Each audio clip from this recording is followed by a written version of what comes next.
should be able to follow me. Absolutely. So, in the name of the Father, Son, Holy Spirit, Amen. I have a cameraman today, and so this will make the tour of the church much easier, and that way I don't have to try to manipulate stuff. So today we're going to do the tour of the church, and I'm going to explain about how the church is laid out and why it's laid out the way that it is, because that's very important for our later discussions. And also we'll talk about how to come into a church and how to leave a church and some practical things. And I have a special surprise for you as well. So we're going to start back here, and Orthodox churches are generally set up the same way. And the thing that we have to remember is that it's based on two models that kind of fuse together. The first model is the Roman Basilica. And the Basilica was a place where the Roman authorities sat.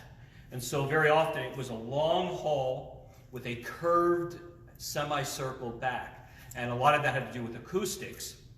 But it also was this idea that this was the place of something, a public place. The other and more important is that the church was based on the temple in Jerusalem. And the temple in Jerusalem is incredibly important about how we do Orthodox worship services, because our worship comes directly out of temple worship. And as we start to go through the church, you're going to see how this becomes more and more clear. And the temple of Jerusalem had three basic places. The first place was the place of the penitent. And the second place was the place of the prayers. And the third place was the Holy of Holies. This is very simplified. It was a much more complex compound than that. And so the Holy of Holies was the place where the Ark of the Covenant sat. And that was the place where God was said to dwell. And so quite literally, God was said to dwell in that ark. And again, keep that imagery in your mind as we go forward. So what you see as the church begins to develop is that you see the combination of this idea of the temple in Jerusalem and the basilica coming together. So if you walk into many Orthodox churches, you'll see sort of that rounded back area in the Holy of Holies. You'll see those three sections that will be there. Sometimes you even see the pillars along the side. And all of that was kind of that fusion of those two things together. In an Orthodox church, very commonly, you'll see two shapes. This is, again, very common, not necessarily in all places. The first is that it will look like a ship, the bottom of a ship, like a hull of a ship upside down, because the church, if you remember from our last class, we talked about the church being the ark of salvation. And so even in this church, if you look on the ground, if you could just go and show, you can kind of see it looks like the bottom of a ship with the way that the pillars and the wood goes. And that's a very common theme that you'll see in some churches. In other ones, they'll be shaped like a cross. So you'll have a central section, the Holy of Holies, and then wings that come out of there.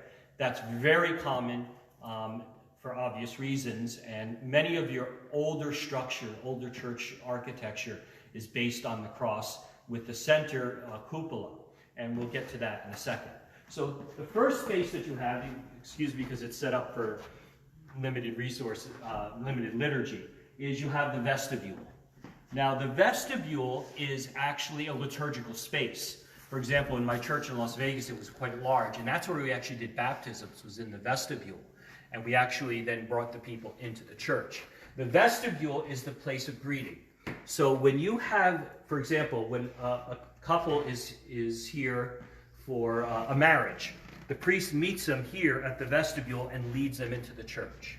When a child is being baptized, the priest does the first part of the service here and leads them into the church. When there is a funeral, the priest will meet the body here and lead the body into the church. So there's a liturgical space of kind of like in the old temple, the place of the penitent, and then being brought into the place of the faithful. Now, the interesting thing is in the early church, if you got in trouble and you were put under a certain penance by the clergy, they would stand out in the vestibule. They wouldn't be allowed in the church. so people would kind of come by and they'd look and say, oh, what did he do? He's been standing in the vestibule for a couple of years. He must have done something really bad. And so that was actually a place you weren't even allowed in the church. And in certain cultures, for example, in the Ethiopian culture, women at certain times would just stay in the vestibule. They wouldn't come into the church. That's totally a cultural thing. Or the Coptic church in Ethiopia, they'll take their shoes off before they come to church, and the vestibule will be lined with shoes.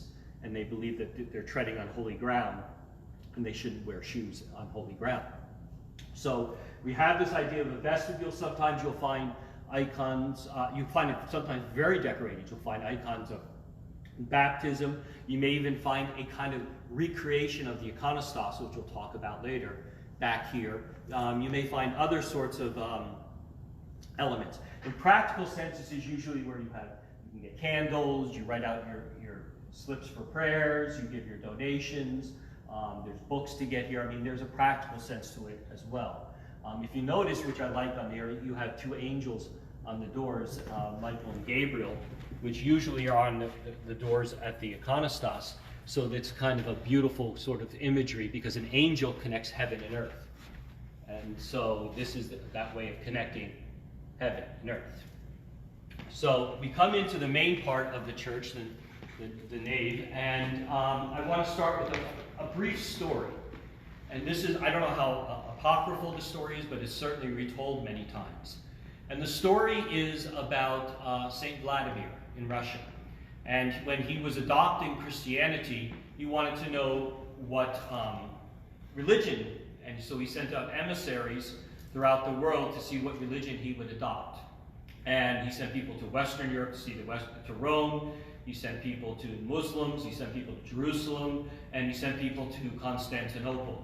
And when his emissaries came back and they reported on it, and again, I don't know how apocryphal it is, but there's a point to it. The emissaries said, we were so fascinated by what we saw, we didn't know whether we were in heaven or in earth. So God must truly be with these people. And with that, according to the legend, Vladimir adopted the Orthodox Christianity. But that line about we didn't know whether we were in heaven or in earth is an incredibly important line. Because when you look at Orthodox worship and Orthodox space, it is that connection of heaven and earth. And we'll see that iconographically in how the church is laid out. But it is that place where God and man is supposed to be connected. And so we must always kind of keep that in mind, that we're entering into something different. This is not just some auditorium, or it's not just some place where you can hear a lecture. This is sacred space. And that's why a church is consecrated. There's a very long ritual about how you consecrate a church, including even baptizing the altar and covering it with the white cloth, because it's that idea that this is something different. That when we're out there, it's one thing, but when we're in here, we are in a place where heaven and earth meet. And again, we're going to see this in another way as we continue. So keep that in mind, and we're going to come to the next part, which is, as you'll see up here, is the cupola. And in Orthodoxy, you'll see that the idea of the cupola is not a spire pointing to heaven, as you'll see in Western churches, but it's rather this idea of a rounded dome that encompasses the church. And why is that? Well, it's that idea of Emmanuel. God is with us. That God is coming down from heaven, as he did in the incarnation of Christ, and he's becoming man, and he's actually gathering together. So it's not us reaching up to heaven, think of Tower of Babel, but rather God, Emmanuel, God coming down and being with us. Now, normally in the cupola, you'll have an icon of Christ, the Pantocrator, which is a large icon of Christ with his arms outspread, literally kind of representing that idea of God coming down. And very often you'll see around the sides of the cupola, you'll see the evangelists, and then you'll see the procession of saints. In this case, this is something a little bit different. Here we have an icon of the Theotokos. Very often the Theotokos is found above the altar table, but in this case it's found here, which is perfectly acceptable. And the idea is that the Theotokos represents the church. Because where does God dwell? Well, God literally dwelt in her when he was an infant. And so she is that image of the church, the place where God dwells. And here she is blessing and gathering the people around. Now, around the sides in this particular church, there are different scenes from different saints and scenes of different things like that, which is certainly appropriate. One of the things that's fascinating, and I like with this, is the way the windows go around. If you ever get a chance to go to Hagia Sophia in Constantinople, which, by the way, so many of our churches are based on that architecture. And one thing that you'll immediately notice, you're blown away when you walk in there, is the way, first off, the dome is incredibly huge. I have Diogenes here, who's an architectural historian. He could tell you about the complexities of that, especially in an earthquake zone that hasn't collapsed all these years.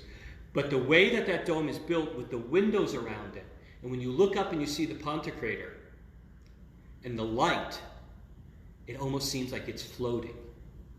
That is heaven. And then you imagine all the incense and all the smoke and just that image that it would give. So you could see where those Russian emissaries would not know whether they were heaven and earth just because of that.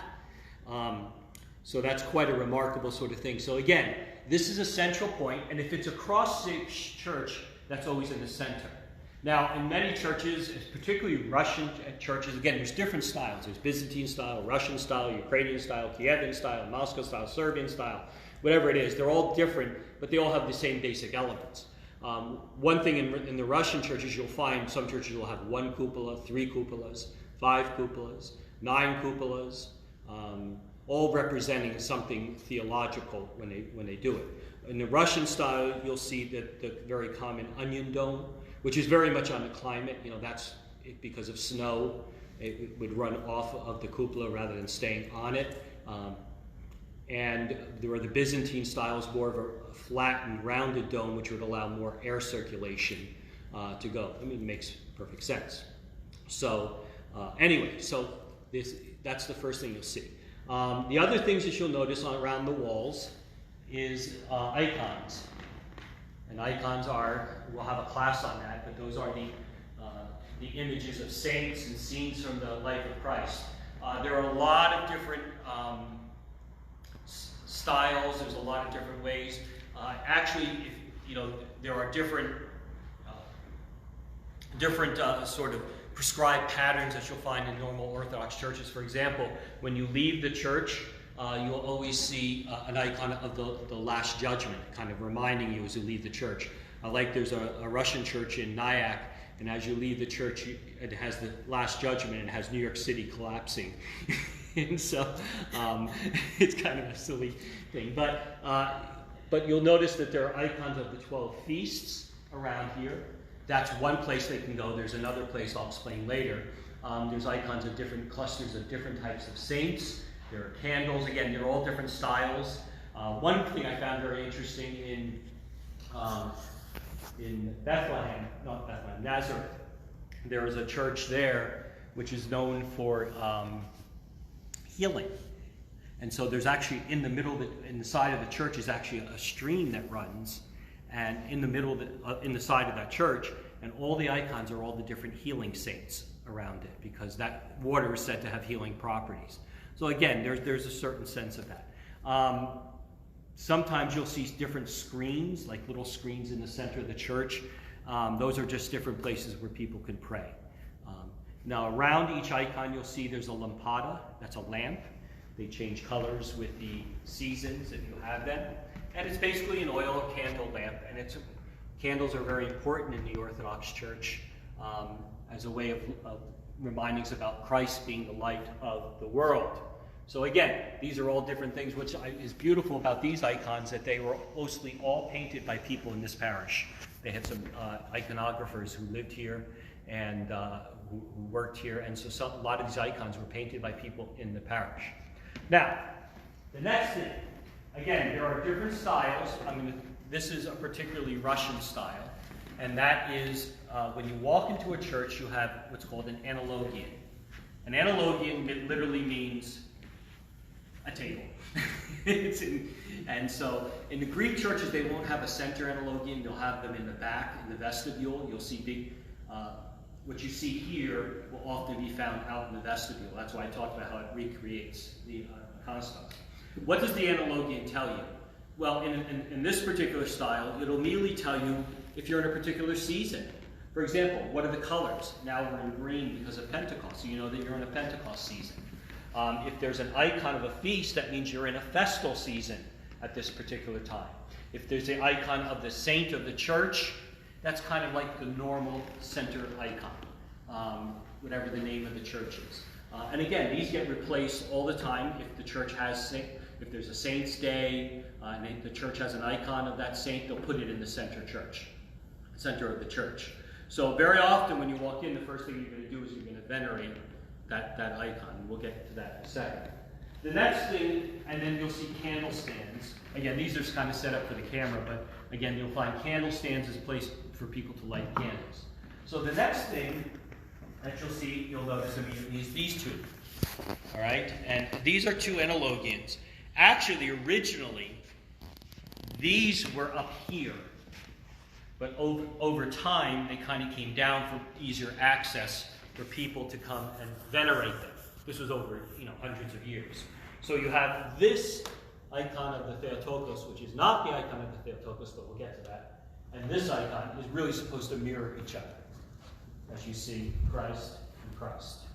And there's very specific rules. And then sometimes they'll have an icon, they'll have different analogions of different icons.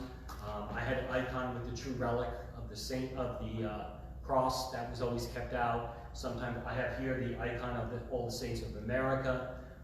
So again, sometimes there's different analogions with different icons around it. And then you'll also see here on the right is what's called the Golgotha. The Golgotha is used for services during the end of Holy Week, when we actually recreate the crucifixion and we recreate the burial shroud. This Golgotha in particular actually becomes the tomb of Christ. And on Holy Friday, we actually bring out the shroud, which is right behind you.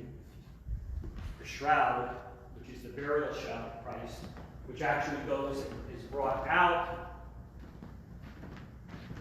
into the church, center of the church, and then it is placed in the tomb. And then on Pascha night, that shroud is taken off of that tomb and placed on the altar, where it stays all the way to the day before Ascension. So there's a whole liturgical thing that goes on here.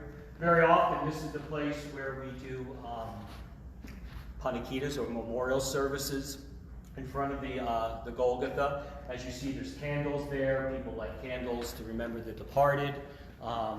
So there's a lot of things going on there. Some Golgothas are very simple. Some are very elaborate. I've seen some that are, you take 7, 8, 10 men to move. But this one is a beautiful one. So anyway, so that's that. So this brings us to the Econostats, which basically means a stand of icons. And this is a very important theological point that's being made here.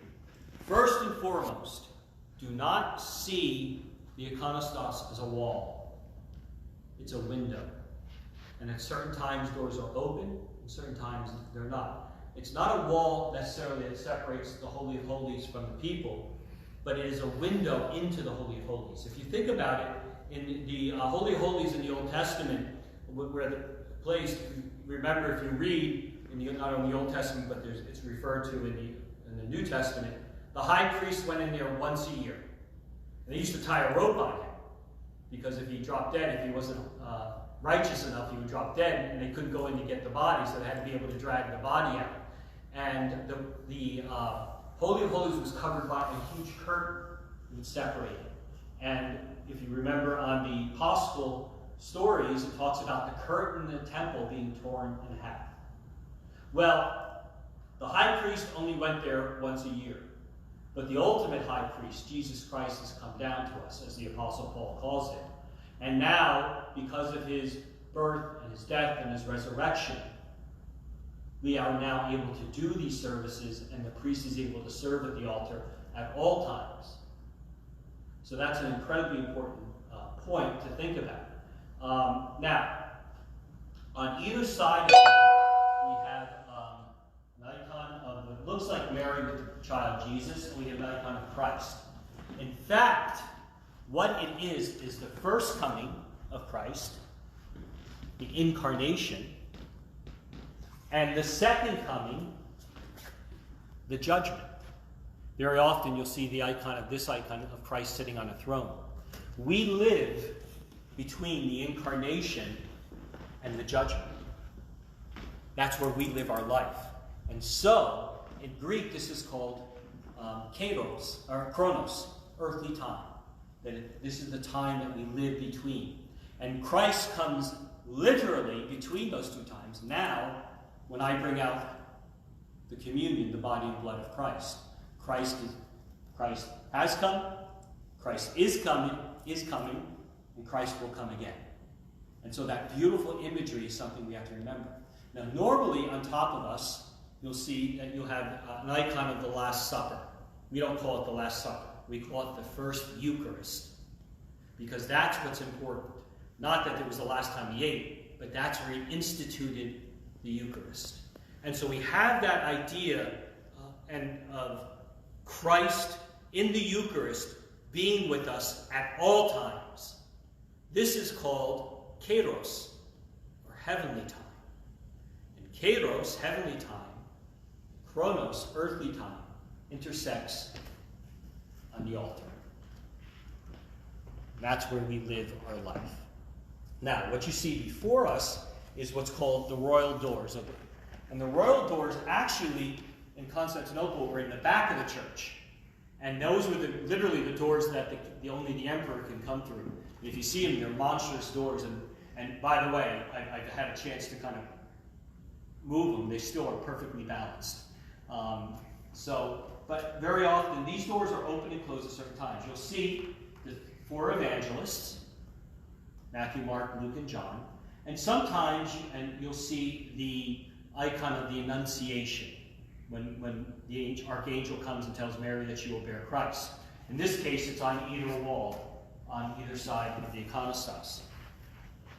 And that's, again, that sort of reinforcement of the idea of kairos, God's time, being present at all times, through his word, and through his Holy Spirit, and through his Eucharist. It's always being there. Again, that's where we intersect. Now, very often, you will have icons that will go out. Normally, what you will have is to the right of the icon of Christ, you'll have we don't have it here, you'll have an icon of St. John the Baptist, the last of the prophets. Mary is the greatest of women. That's a very common theme. Christ in the center with Mary and John the Baptist. You'll see that right there on the high place. And that's called the Diocese. And we'll talk more about that icon in a second. And then on the other side, usually you'll have the name of the church. And then from there, you're free. Like, for example, in my church in Billings, Montana, it had gone through some incarnations. At one time it was called St. Elijah, sometimes it was called St. Nicholas of Myra Lycia, and then it was eventually called St. Nicholas of Życia. And so we had all those icons on the Econostats because it represented the church. In my church in Las Vegas, it had such a multi-ethnic community. We had Constantine and Helen, St. Nicholas. God forbid you don't have an icon of St. Nicholas, because the Russians have to, first thing they do is they got to look for the icon of St. Nicholas. We had St. Sava of Serbia. We had all different icons on the Econostats. It was a large church. And so you have that kind of going outward. And then you have these 2 doors, these 2 little doors. Those are called the Deacon's doors. And either you'll have the icons of the angels, Gabriel and Raphael, like we have on those doors, as that representation of the place connecting heaven and earth, or you have icons of the first deacons. You have here, for example, you have, well, this is St. Romanus, and this is St. Stephen. So sometimes you'll have St. Stephen and St. Lawrence, or in this case you have Romanus the Melodiist. He's one of the ones who wrote most of the hymns of the church.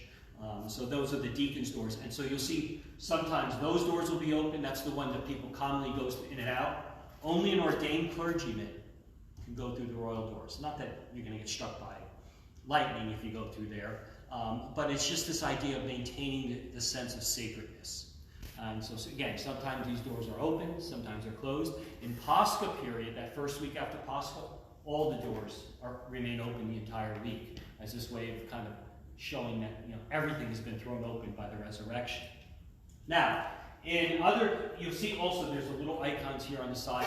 Those are just smaller icons that are more accessible to the priest because he has certain rituals he has to do where he kisses these icons when he comes in the morning, when he does certain parts of the liturgy. And so it's just a way for the priest to not have to reach over and move a candle stand to kiss an icon. Now, in other churches, you'll see a second row of icons above it. And very often, those are the icons of the 12 feast days. And then above that, you'll see icons of the apostles, the 12 apostles. And then above that, you may even see icons of the Old Testament people. In fact, you go to Russia, you'll see some churches, they have 10, 15 layers of icons going all the way up into the sky. Again, there's a certain freedom to this, but there's also these basic elements that have to be there. So you could, again, an Econostas could be way up, could be way down. Now, the Econostas originally were just this. They were just these small icons on the analogians. And over time, there were rails that were put in to kind of help control people as they came in.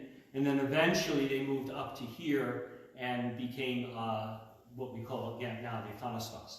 This particular one is low, you can see through. Some are very high, you can't see through. Some have curtains that will be drawn or not, and others do not. Again, these are different stylistic ideas. All this has to be approved by the bishop, by the way. You just can't, like the priest or the people, you can't just sort of put it together. They have to actually go through the process of the bishop, and so he ensures that all the elements are met. Now, again, now you'll see other like banners. These are just things for processions that we do outside. Now, I'm going to open the royal doors. He's going to come here so you can see what is in here, because this is an important discussion that we're going to have. So the royal doors are open. And the first thing, obviously, you're going to notice is the altar table. And the altar table is, very often it's made with 4 pillars. Sometimes they're much larger. There's actually very explicit instructions on how altars should be made. And inside each altar table is a relic of a martyr. Remember, in the early church, in the catacombs, they celebrated this liturgy on the graves of the martyrs, what we still do as Orthodox. Inside this church, this altar, when it was consecrated, is a relic of a martyr. I don't know which one is in here. I'll have to ask Father Alex about that. And that's placed in there when the bishop consecrates the altar. By the way, altars are not allowed to use nails. They have to be put together totally. If they're stone or metal or wood, they have to be put together without nails. And it all has to be done something natural. When an altar is consecrated by a bishop, he actually takes it and he actually washes the altar with wine and with water, and he consecrates it with chrism. We'll talk about that. And he places the relic inside the altar where it's supposed to stay until the second coming. So once the altar is consecrated, it's supposed to stay in this spot until the end of time. Now, unfortunately, there are times when we have to move an altar, and there's a whole service that you're supposed to do in order to move that altar. Or if you have to decommission a church, like it's been destroyed by fire or something like that. So there's actually a whole service that actually has to be done. Now, the other thing that you'll see, you'll notice, is the 7-branch candlestick, the tabernacle, that's what this is called, and the cross. Now, this is an important theological point that's being made here. And by the way, in the center of it all is the gospel. And that's what it is. It's not the Old Testament, New Testament, or the epistles. It's just the gospels. And it's a liturgical gospel. Sometimes they're decorated very fancy. Sometimes they're very simple. But it's a liturgical gospel that's set up according to the readings of the church. So, why is this important? If we remember in the Holy of Holies, there were a few things that were in the Ark of the Covenant. In the Ark of the Covenant was the rod of Jesse, which budded, manna, the showbread that the Hebrews ate in the desert. There was the Ten Commandments, and there was the tabernacle before it had the candlestick. Well, this is what we see here now.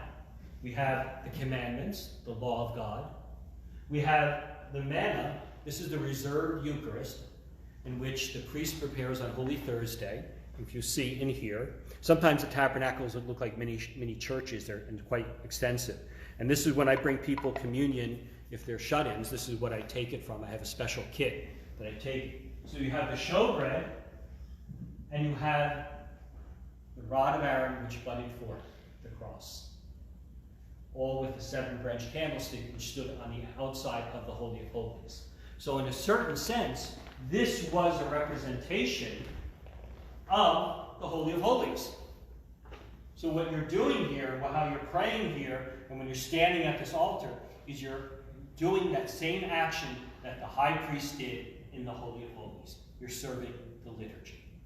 Liturgia, which means the work. So, and now there's hand crosses. That's what this is. It's basically just a hand cross that the priest uses to bless. And the 2 candlesticks represent the 2 natures of Christ. These are usually only lit during the divine liturgy. But under this is the most important, the single most important thing in this church. The thing that, if this church was on fire, I would have to run in and rescue. And that's called the Antamensium. And that's what this is. I'm going to bring it out here, and I'm going to open it up so you can see what's in it.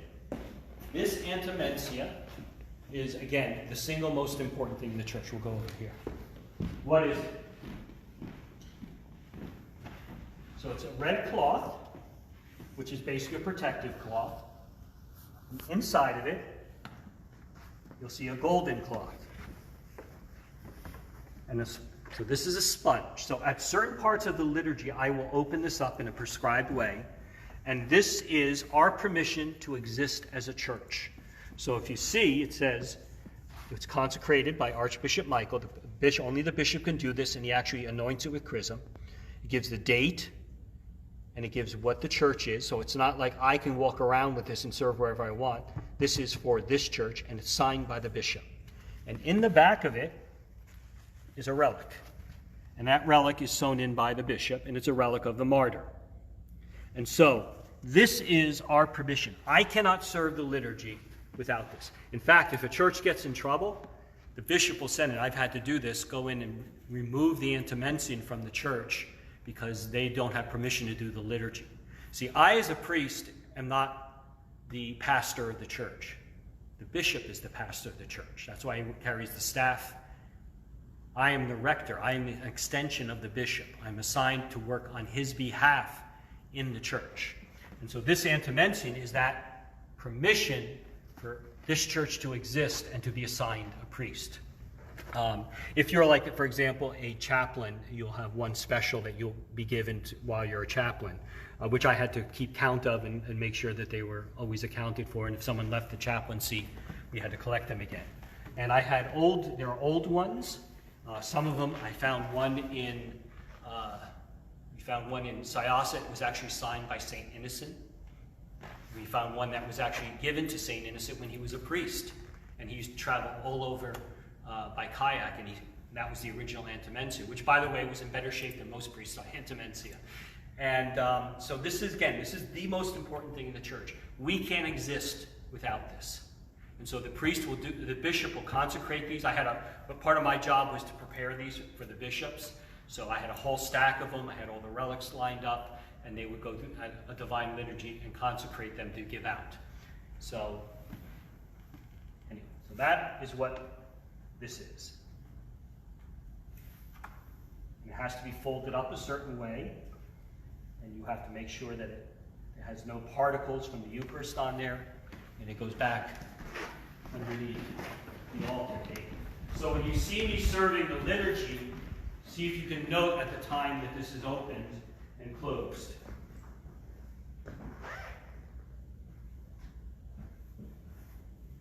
There we go. So that's the Antamensium. Now, the other thing that's important about this is the chrism. And I wish you were here because I would like to explain that. So this is a baptism kit. And what this baptism kit is, it has all the things that you need. It has special wands, it has a special sponge, and it has two types of oil. One is regular olive oil. You could probably smell it, right? When I opened it, you can immediately smell it. The other is, so one is olive oil, and the other is chrism. You can see it's darker. Chrism is the special oil that is made by the head of an autocephalous church. It is done on Holy Thursday, or actually for a couple of days. It's finished on Holy Thursday. And it has a whole recipe in which you have to do to make it.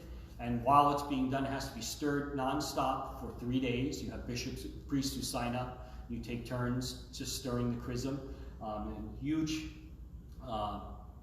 jars that it's made.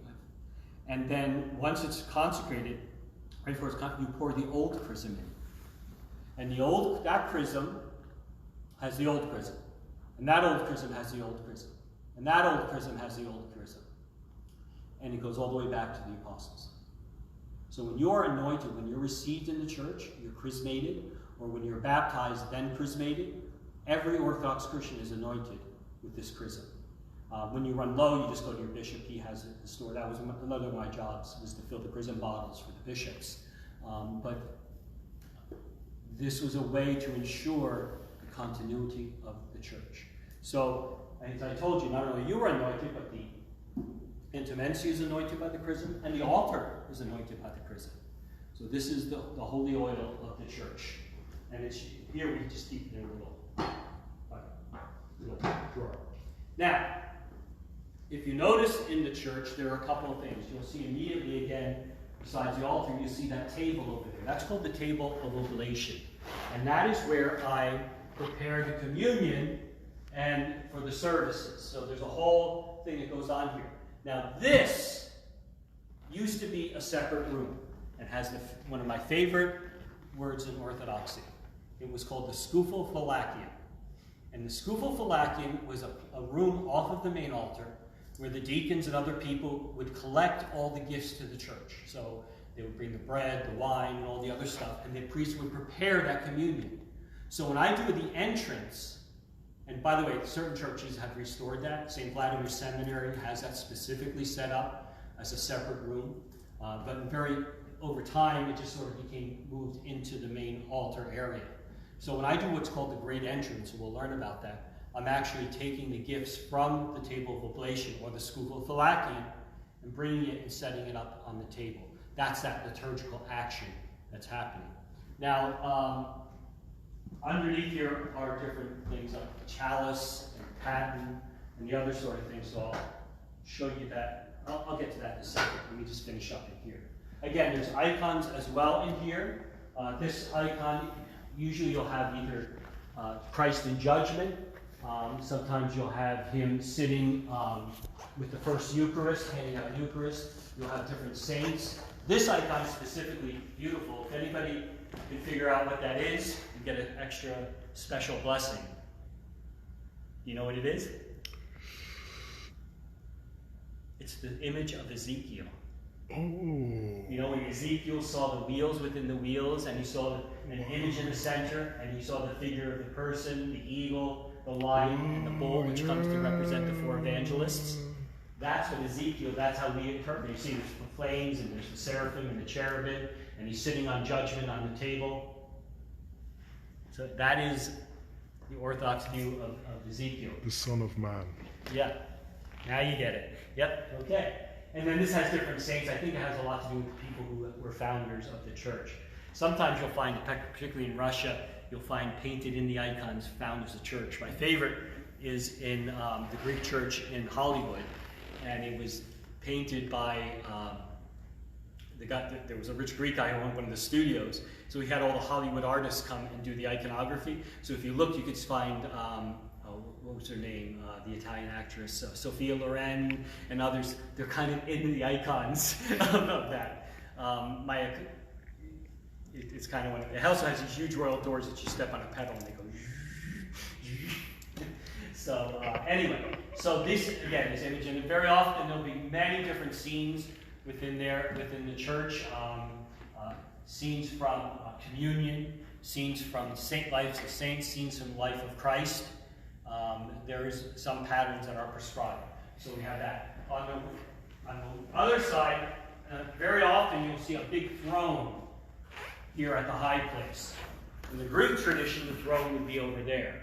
In the Russian tradition, the throne is there. That is the seat of the bishop. That's his place of authority. And so when the bishop comes, he sits on that throne. It's interesting because that was the seat of the emperor next to the Econostats, and that was the seat of the patriarch. But after the fall of Constantinople and the subjection of the Turks, the patriarch sat in the place of the emperor, and that's why that change happened. In the Russian church, they preserved that place. And some are quite extensive thrones. Here we just have a small chair for the bishop. But that's the bishop's throne. It's called the Synthronion, which means to sit together. So if you ever seen large Orthodox services, you'll see the bishop, and then you'll see the priests lined in order of rank at the high place at certain times of the service.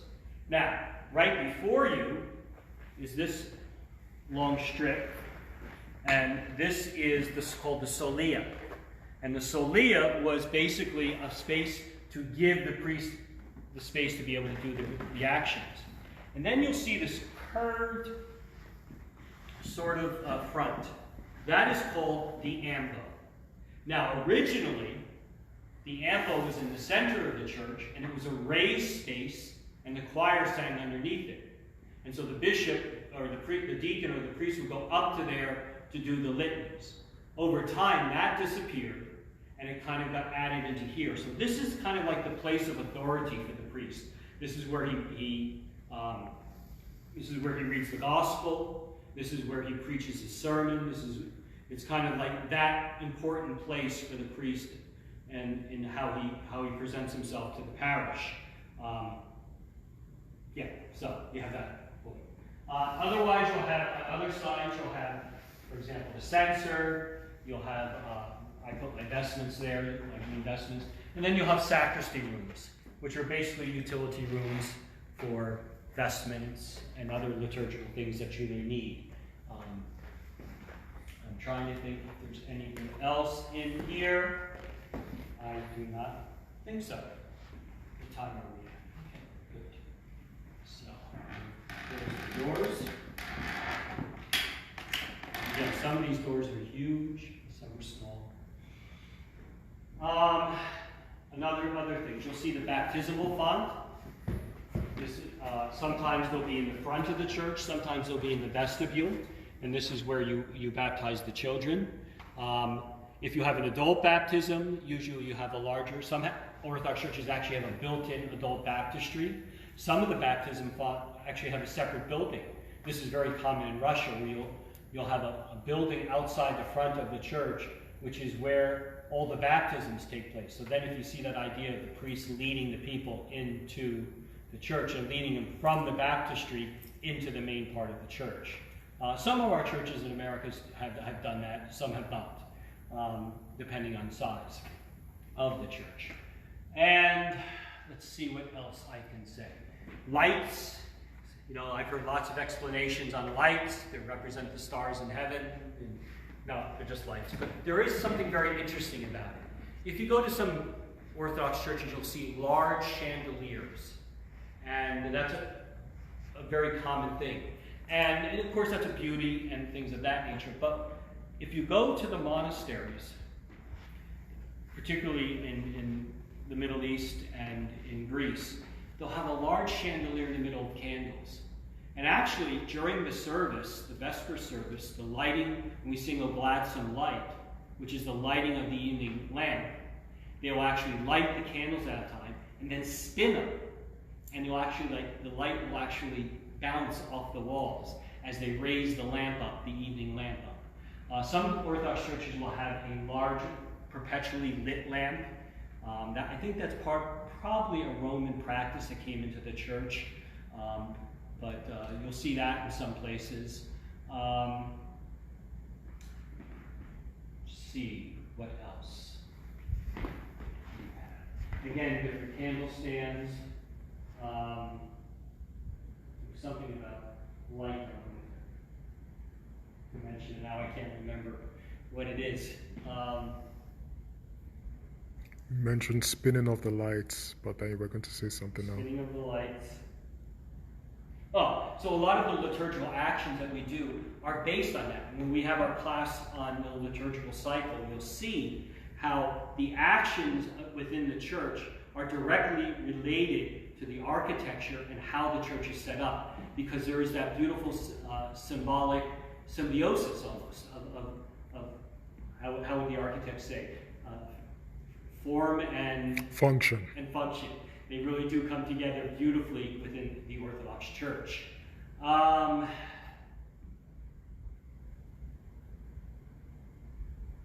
I think it's always interesting when you go back and you look at older churches.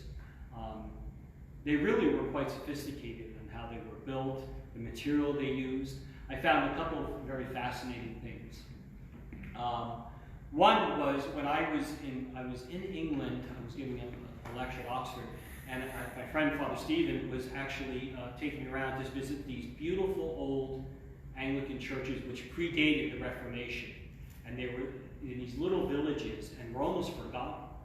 And it was interesting when you walked in one of them. During the Reformation, they had put white plaster all around the church. Now that they were uncovering the plaster, they were finding beautiful iconography that had been in there before the Reformation. And if you looked at an iconography, it was absolutely with an Orthodox sort of style and setup. So there was this beautiful tradition that unfortunately was lost. Another thing that's interesting, one of the earliest Orthodox churches that has been uncovered was actually in, not in Palestine, right across, near Petra. Jordan, thank you. And it was very interesting because they discovered this Orthodox church, and next to it was a Jewish synagogue dating from the same period. And they were quite similar in their architecture. It was at that time where you started to see the synagogue and the church started going. The interesting thing was, in that early church, there was beautiful iconography. Some of that can be found at Yale at the Peabody Museum there. They actually brought some of that back. But you could look in the synagogue and you could look in the church and you say, ah, I see. There's definitely a relationship there that was deep, including, by the way, in the synagogue, beautiful decorations on the walls. The final story I want to tell you is something that happened to me when I was in Bethlehem. And I was listening, I was in my cassock, I was a deacon and I was still a seminarian. And I was in Bethlehem to go to the church, and I was just sort of praying in the church, and this very loud American group came in. And and this tour guide, and they were like, oh my God, and we're going to sing Christmas carols and all this other thing. And so he was there, and he was looking up at the Econostats, and the people asked him, well, what's all this stuff up here? And why do they have that? Oh, that's just what we call decoration. Well, my brothers and sisters, that's not decoration. As you've seen and heard here, there's something much more sophisticated. Oh, by the way, later on I saw an Armenian monk get into a fight with a Greek monk with brooms because one had swept over the line where he was supposed to sweep. But that's another story. But it's not just decoration. There's a profound theological statement that goes on in the church. And there's a profound theological statement that goes on in the liturgy. And one of the things that we have to do as modern Americans is recover that sense of sacred. That there's this idea of sacred space. That there's a space not like out there. But there's a space here that connects us to heaven and earth. And when you come to the liturgy, when you come to the services, remember that. This is sacred space. This is a place where heaven and earth can be connected together. So, One final thing, we'll talk about how to come into a church. You'll see lots of traditions. Very often you come in, you cross yourself, you walk in, you'll venerate the icon, the center icon. Some people will bow down and touch the ground. That's just a sign of humility. Some will go all the way on their knees and touch your head to the ground, a sign of humility. They're called lesser and greater klokonia or metonia or prostrations, whatever you want to call it. Then you go to the icon of Christ. When you pass by the center of the ambo, you stop, cross yourself, go to the icon of the Theotokos. At any of those places, if you want to light candles, certainly you light as many candles as you want. There's no really specific place where to put them, but very common people use the center one for different intentions. Living on the right, departing on the left, it doesn't really matter. You could place them. And when you leave, it's going to be the same thing. You're going to go in reverse. Here's the icon of Christ, Theotokos, center icon, leave. Right before you exit the church out of those doors, you should stop and do one more sign of the cross and go. It's a very beautiful tradition. It's not something, it's a tradition with small t. We'll learn about that. But it's a beautiful thing. Like if you go to Greece or Russia or some of these traditional Orthodox countries, and you see people walking by the church, and they'll stop and they'll cross themselves as they walk by the church. Not out of any sense of superstition, but out of this sense of piety, that again, this is something different. This is a sacred space. So, I think that does it. I think that covers everything for now. Next time we'll get together next week. We'll start going through the history of the Orthodox Church and how it looks in the world. I think that's it. Thank you, Theogenes, for taping, and have a blessed and peaceful day.